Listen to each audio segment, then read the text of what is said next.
The explosive is dropped on the convoy on the 1st of last February. Oh, dude, they died. Less than a week after Donald Trump's return to the White House, the battle against illegal substances between Mexico and the United States has taken an unexpected turn.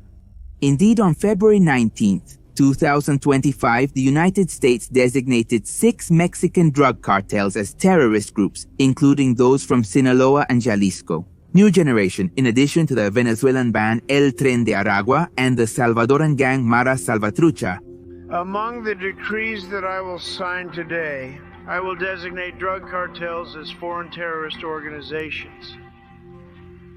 While this designation promises to end the reign of terror that drug trafficking has unleashed unchecked for so many years, crucial questions also arise. What does this decision really imply? Is it an effective measure to combat these groups, or is it an excuse to unleash a new cycle of violence in the neighboring country?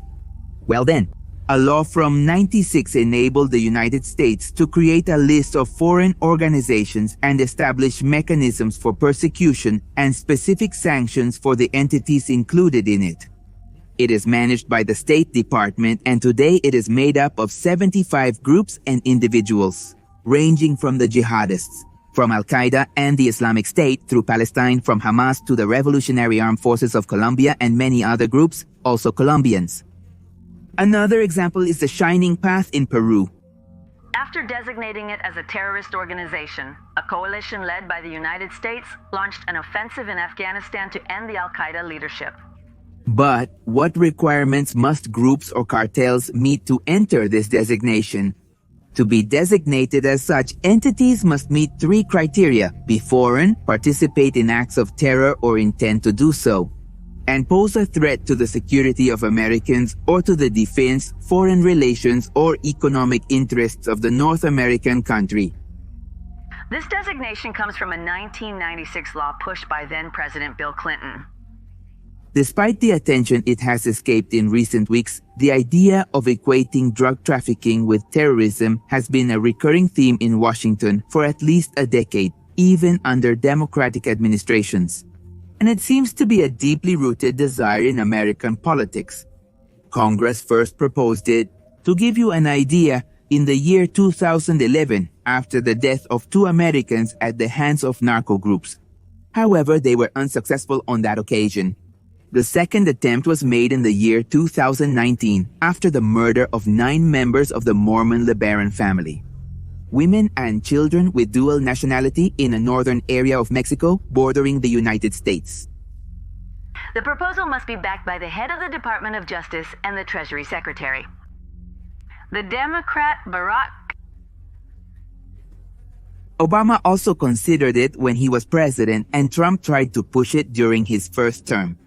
But it was in recent years that deaths from fentanyl, one of the most dangerous substances trafficked by cartels across the border, began to be counted in the tens of thousands, when the idea was gaining support. This substance is an extremely potent synthetic opioid, between 50 and 100 times stronger than morphine. Its danger lies in that a tiny dose can be lethal. Overdose deaths have been on the rise, especially in North America, due to its easy mixing with other substances without the user's knowledge, which increases the risk of accidental and fatal consumption. In this case, Congress is 100% on the side of the president-elect, Donald Trump. If there are no objections, the designation takes effect and is published in the Federal Register. In September 2022, the governor of Texas, Republican Greg Abbott, issued an executive order with the aim of designating these groups as terror. And he instructed the state's Department of Public Safety to multiply its efforts to protect Texans from the crisis of the century. The following year, 21 Republican attorneys general asked then-President Joe Biden to order the inclusion of Mexican organizations dedicated to narcotics on the list, because the cartels were taking more American lives than any other terrestrial organization in the world. Firstly, I will declare a national emergency on our southern border. All illegal entries will be immediately blocked, and we will begin the process of sending millions and millions of criminal aliens back to the places they came from. To combat the Mexican organizations that control substance trafficking, the United States government has consistently used the Foreign Narcotics Kingpin Designation Act of 1999. Better known as the Kingpin Act is intended to target the leaders of the drug trade and dismantle their criminal structures. Its aim is to identify, capture, and prosecute the main leaders of the cartels, rather than just pursuing the lower links in the chain. Now then, with Trump's assumption of power, this designation came into effect this past February 20th. But what does this imply? What is going to change in the way the United States acts against drug trafficking? Well then, Marco Rubio, the new head of American diplomacy, held nothing back in his last appearance in the Senate, and he assured that organized crime dominates large portions of Mexican territory. In addition, he assured that they have operational control over vast stretches of the border regions between Mexico and the United States. Rubio also spoke again and again about the terror that these drug organizations provoke and insisted on the plan to designate the cartels as terror groups. This has sparked a heated debate between both countries, especially due to the possibility that it could serve as a justification for a military intervention in Mexico. We can also add here how corrupt or related the government is with the drug trafficking. First, it can freeze any assets that the organization has in all American financial institutions. For the new mandate, it's important not just to pursue these groups, but to identify them and call them what they are. According to Rubio, they are certainly terrorists by nature. The secretary made it clear that the most urgent priority with Mexico, the front line of United States interests in Latin America, is security. It can also impose sanctions and criminally prosecute anyone who supports it, and would apply immigration restrictions to members of the organization or those who have ties with it. In short, Trump is concerned about drug trafficking and the migration crisis. According to the president, the cartels terrorize with mass migration and substance trafficking. His purpose is to deny those who are considered heavyweights in international drug trafficking to their companies and their agents access to the United States financial system, as well as the possibility of doing business with American companies and citizens. Similarly, the main effects of being on the list of foreign groups would be financial, since the designation allows the North American country to block the flow of capital and combat money laundering. This could be punished with fines or with sentences of up to 20 years in prison or even life imprisonment if there is a death involved. And although it is not clear how it would be applied, for example, to substance sellers in the United States whose customers die from psychosis. But whatever happens, from this moment on a change will occur, that's for sure, in the way American agents build their cases against the cartels. Because before they had to justify a threat to an American citizen, whereas now any link to the group is already a reason for investigation. Criminal organizations labeled as causes of terror by the American government. It consists of 6 Mexican drug cartels, a gang with a majority presence in Central, and a criminal gang of Venezuelan origin. She said they advertise a lot. I asked if they advertise about the dangers of drugs, and she confirmed they do. We spend a lot of money on advertising, and I said unbelievable. First, there's the Jalisco New Generation Cartel, formed in the early 2010s.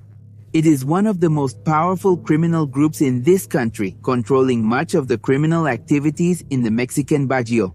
According to the Drug Enforcement Administration, this cartel is responsible for the distribution of white gold, methamphetamine, and fentanyl in the 50 states of the United States. Since its inception, it has been unstoppable, becoming the most expensive cartel in our country. A business model structure that has led it to even establish franchises. This is one of the most feared organizations, characterized by its ultra-violence, with which they not only terrorize the citizens, but also other criminal groups. The group came under the scrutiny of the North American country when in the year 2011, more than 30 bodies were found, in parts in a hotel in the coastal state of Veracruz. With this terrifying attack, the arrival of the Matacetas was announced. I don't know if you remember this, which would later evolve into what is now known as the Jalisco New Generation Cartel. The Jalisco-based organization has also engaged in intense violent clashes with Mexican authorities. making use of military helicopters, long-range weapons, and explosive drones. Its leader, El Mencho, is on the Drug Enforcement Administration's most wanted list with a reward of up to $15 million. Mexican drug traffickers are in the crosshairs. But amidst impunity, some boast their military capacity with high-powered anti-aircraft weapons and now employ terrorist tactics like personal mines. On the other hand, we have the Sinaloa Cartel, known worldwide for its former leader, Joaquin El Chapo Guzman, who was imprisoned in the United States in the year 2016. This cartel is one of the oldest criminal organizations in Mexico. From the mountains of the north of the country, it controls a large part of the cultivation, distribution, and export of substances to the United States. In addition to being one of the main recipients of illegal arms trafficking from Washington. In recent years, the Sinaloa cartel has been singled out by the U.S. government for allegedly producing fentanyl on Mexican territory. After Guzman's arrest, Ismael Zambada, alias El Mayo, took over the organization. That is, until he was arrested on U.S. territory or deprived of his freedom. In the year 2024, after Chapo's sons betrayed him, for this reason, there is currently an internal division between the followers of Zambada and those who obey the Chapitos. Joaquín Guzmán López, Ovidio Guzmán López, Iván Archibaldo Guzmán Salazar, and Jesús Alfredo Guzmán Salazar. This break in the organization led to a battle between both sides, which continues to this day, and it has claimed more than 600 innocents. Or, well, not all innocents, but yes, 600 dead. Has it been a criminal group that has known how to keep quiet or that knew how to keep quiet? More dedicated to tomorrow's traffic. Thirdly, but no less importantly, is the Gulf Cartel, one of the oldest in Mexico, although currently diminished due to division and the power of rival organizations. The Gulf has its origins in Tamaulipas, in the east of the Mexico-United States border, where they were the dominant force in the 90s and early 2000s. This cartel was one of the first organizations that managed to make illegal agreements, obviously with the Mexican government, in addition to an alliance with the Cali cartel, the Colombian cartel, in the 90s. Its former leader, who was Osiel Cárdenas Guillén, alias El Matamigos, was captured by the Americans more than 2 decades ago, and by the way, he just finished serving his sentence on American soil last year. However, he was extradited to Mexico to face the open trials he has pending there. Cárdenas Guillén was a key figure in the creation of Los de la Última Letra, originally an elite force of the Gulf Cartel. The split occurred in the year 2010, the same year that the boss pleaded guilty and was convicted of drug trafficking in Texas. Then we have the Northwest Cartel, which is, in turn, a breakaway from Los de la Última Letra, one of the most terrifying and dangerous criminal groups in the country's recent history. This group was made up of a group of ex-military to form a kind of special force that could handle the most violent feats of the organization. Thoughtful and distressed, Lucia Omar Treviño Morales, alias El Z-42, was headed to Mexico City after being captured. After the capture of one of the last Zetas, Alejandro Treviño, the Zeta-42, the group split, thus giving birth to the Northwest Cartel in 2015. The organization currently controls various criminal activities along the eastern United States-Mexico border. The U.S. government sanctioned 8 members of the new Michoacana family cartel. He announced these actions and said they are a reinforcement to end the importation of drugs into the United States. The new Michoacana family is the heir to the Michoacana family, a group founded at the beginning of the 2000s in the state of Michoacán. And it was one of the primary military targets of former President Felipe Calderón in his controversial war against drugs. It was founded on certain evangelical principles by Nazario Moreno. This organization then controlled much of the crime in the south-central part of the country until its fracture, which was in 2014 after the loss of its leader. One part allied with the Sinaloa cartel, the other formed the new Michoacán family. For its part, United Cartels was born as a response from several smaller criminal groups and self-defense groups to repel the expansion of larger organizations like Los Zetas and the Jalisco New Generation Cartel. In turn, in the United States, both organizations, United Cartels and Michoacan Family, attract attention due to their role in the chronic extortion experienced by avocado producers in Michoacan, one of the main focuses of fruit export U.S. territory. He was part of a union that extorted contractors, sold job positions, and undoubtedly they had control of the work. Now, leaving Mexico and going down to the south of the American continent, we have the Aragua Train, one of the most dangerous criminal groups in South America. Born in a Venezuelan prison, the Aragua Train developed as one of the main gangs in the country, controlling some of the most prominent illicit businesses in the region, such as drug trafficking, kidnapping, and armed robbery. This criminal group was denied by the Venezuelan government for years, claiming that they were myths created from abroad to destabilize the country. However, neighboring countries such as Chile have confirmed the existence of cells belonging to the Venezuelan gang in their territories, following the massive emigration the country has experienced since 2018. And in this case, the United States accuses this group of participating in human trafficking, sexual exploitation, and forced labor, in addition to having ventured into scams related to cryptocurrency. On the other hand, we have the Mara Salvatrucha, born, as you surely already know, in the prisons of Los Angeles. Mara is one of the gangs with the highest criminal betrayal in Central America, and it was formed by Salvadoran ex-convicts who returned to their country after serving their sentence on American soil. Characterized by their violent dynamics and the symbolism of their tattoos, the Mara grew as one of the largest gangs in El Salvador, controlling local governments through corruption, distributing substances, and extorting the civilian population. The MS-13 has also been one of the main targets of Salvadoran President Nayib Bukele's security policy, who has implemented a controversial fight against crime, arresting over 80,000 people since his election in 2019. Could the new implementation from the United States then appease the reign of terror of these criminal groups? Of course, not everything is perfect. What consequences could this possible war on drugs have? With this approval, the U.S. could justify military actions against it, as it has done in other countries. An example, that of Al-Qaeda. Labeling organized crime as terrorists. It could make asylum seekers who pay the cartels to be smuggled potentially prosecutable or expelled from the United States.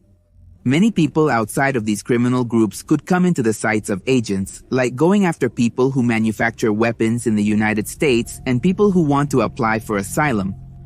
We will reinstate my Remain in Mexico policy. And it is that the designation establishes that the entry of any foreigner who supports, represents, trains, or is a member of a foreign terrorist organization is inadmissible, and that under certain circumstances they can be expelled from the country, a measure that would also apply to their family. The process of sending millions and millions of criminal foreigners back to the places they came from.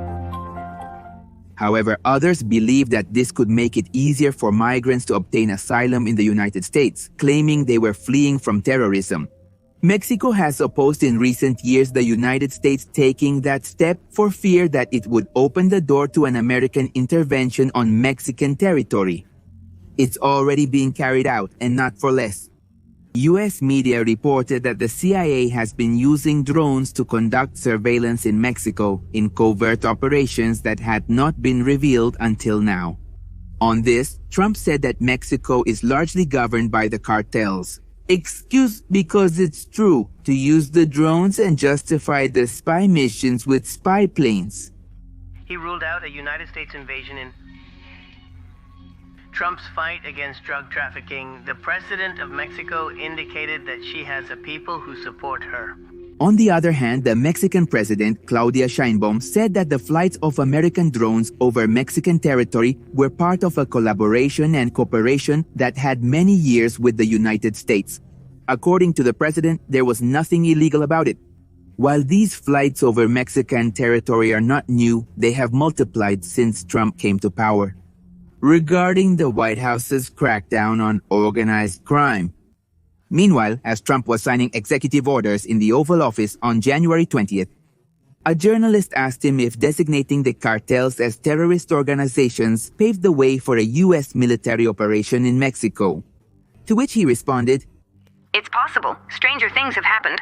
The leader's comment then obviously caused controversy in the neighboring country and the comment on Elon Musk's X social network. The billionaire, by the way, who also heads the Department of Government Efficiency.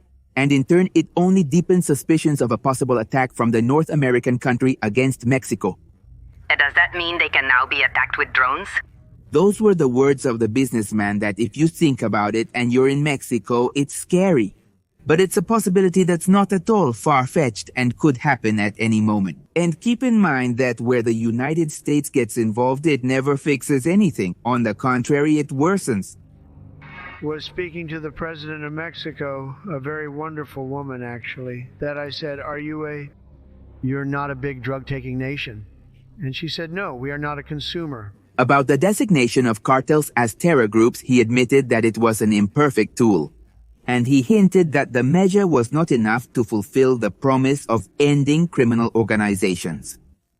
In addition, he admitted that the scenario in an ideal world is cooperation with Mexican authorities, what I believe is going to happen or is already happening, which opens the door to a new front of negotiation between both countries.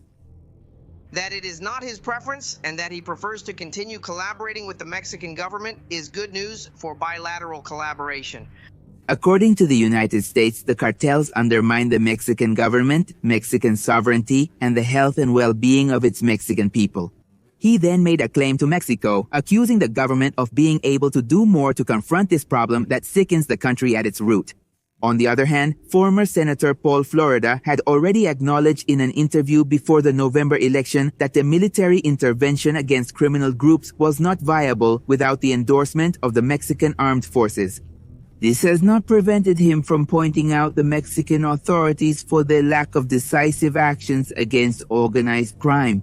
So, following the example of the United States, the Minister of Public Security of Canada, just a day after the designation of the neighboring country, announced that they will also include the illegal substance cartels in the list of organizations that cause terror. On the other hand, the President of Mexico, Claudia Sheinbaum, announced in early December the largest seizure of this very harmful substance in the United States. That starts with F, which I already told you. In the country's history, the equivalent of 20 million doses. He also displaced Omar Garcia Hartford, the architect of his security policy, to Sinaloa, where he has been fighting for months. A cartel battle that has left more than 650 people divided in the official records. Over the weekend, 10 people were killed, with 6 murdered on Friday, which included an attack on a convoy of state police. The president has also publicly insisted that she is open to working jointly with the U.S. authorities. However, she clarified that she would always hold her head high because Mexico is a free, independent, and sovereign country. Likewise, Mexico is gearing up to evaluate the extent of the threats and its negotiation leeway with the United States president. It's, let's say, a countdown for a country that perceives drug trafficking as a serious and violent threat, which it is and is willing to do everything in its power to stop it. But now is where I ask you, do you believe this is the best option to stop organized crime? Do you agree with the United States intervention? Leave it down here in the comments. Don't forget the main channel, Many More Mysteries, where videos are posted Tuesdays, Thursdays, and Saturdays.